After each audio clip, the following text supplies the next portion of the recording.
Hi, this is Sophie Weber. Welcome to my YouTube channel.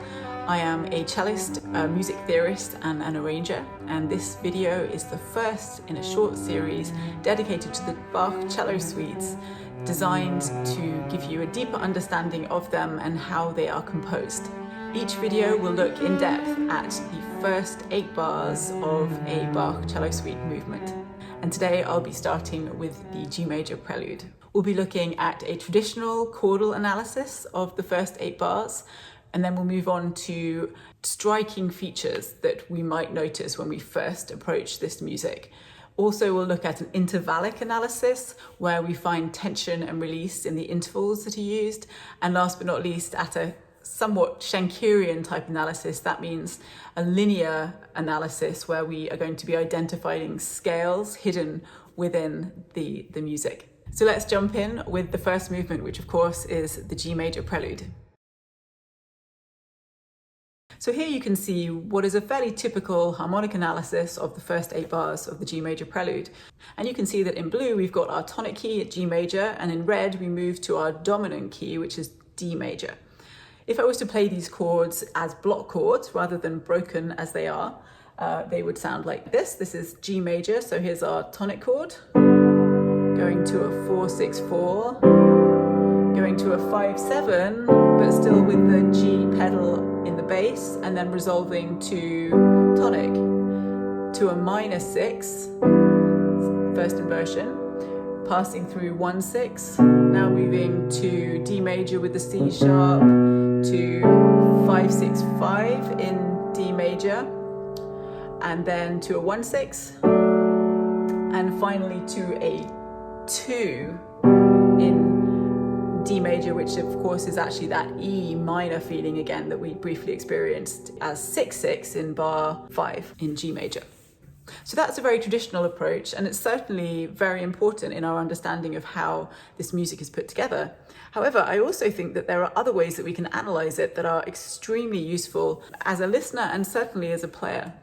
So the first one that I wanted to explore today is just striking features. When we first look at this music or hear this music or play this music, what stands out? And I think one of the things that really stands out when we first look at the score is the way that we have this repeated G, this repeated bass that keeps coming back, which of course is a pedal G. So here you see that I've highlighted these by just circling all those bass Gs from measure 1 through measure 5 in blue. And if I play it, you can of course hear how it really kind of gives us a solid sense of G major and of grounding.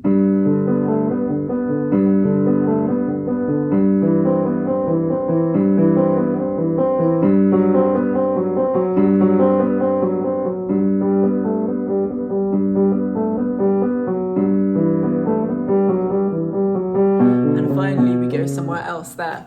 Now, of course, I was also holding down those Gs to really bring them out, and that's something that you have to create the impression of when you play it on a single line instrument like the cello. But the point is, those Gs are very, very striking.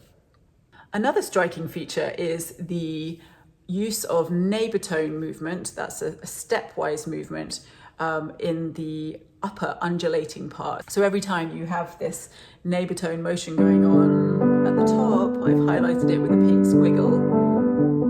And I think it's that neighbor tone motion that really gives us the feeling of the sort of undulating water ripple effect.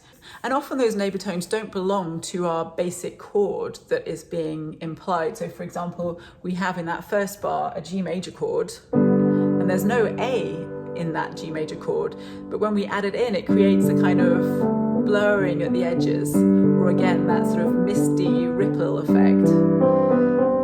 And you can hear the neighbor tone motion going all the way through.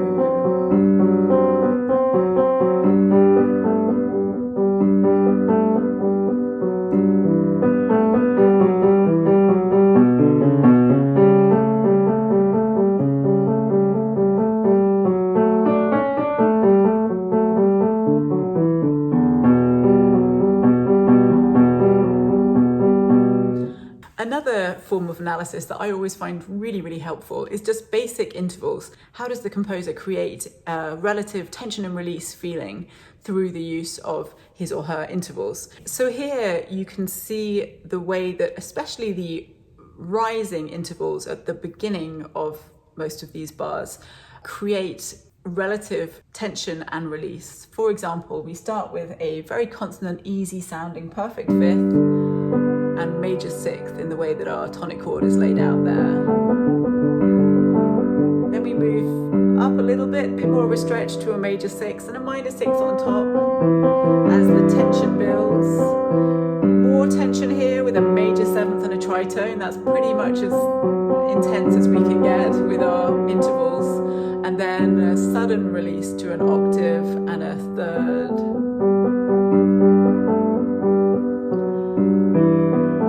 A little bit more tension as we move through our major sixth, perfect fifth there, and then to another tritone.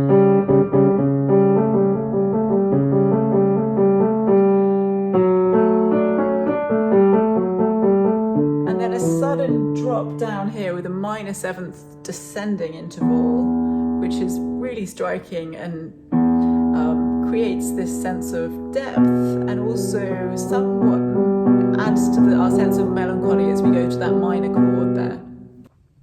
So that gives us a kind of quick snapshot view as to how these intervals can create relative tension and release and add to the structure of the piece. And last but not least, the linear analysis, looking at scales hidden within the Bach, is really essential, I think, to our structural understanding of Bach's writing.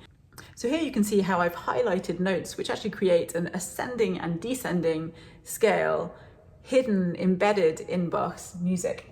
We start with a 5 in G major, that's the D. Going to the 6th, that's the E. Going to the 7. Going to the 1st, or 1. And then kind of hobbling down rhythmically to 7, 6, 5, and then the raised 4, that's the C sharp. Back to the 5, so we can almost not count that sharp 4 structurally, even though it's there as a kind of decorating lower neighbor tone to the 5. And we go to our 6. And I've actually put the 6 in parentheses because we then move back really structurally to a scale degree 5, a D. If you look for that in measure 10, I think you'll be able to find that continuation there too. So if we just take those scalar notes on their own, we've got 5, 6, 7, 1, and then going back down, 7, 6, 5. Let's discount that sharp 4 because it really just holds over and decorates the 5. And again, we can kind of discount that 6 as an upper decoration, upper neighbor tone to our 5, which comes back in measure 10. And that means that we literally could distill even the first 10 bars actually to.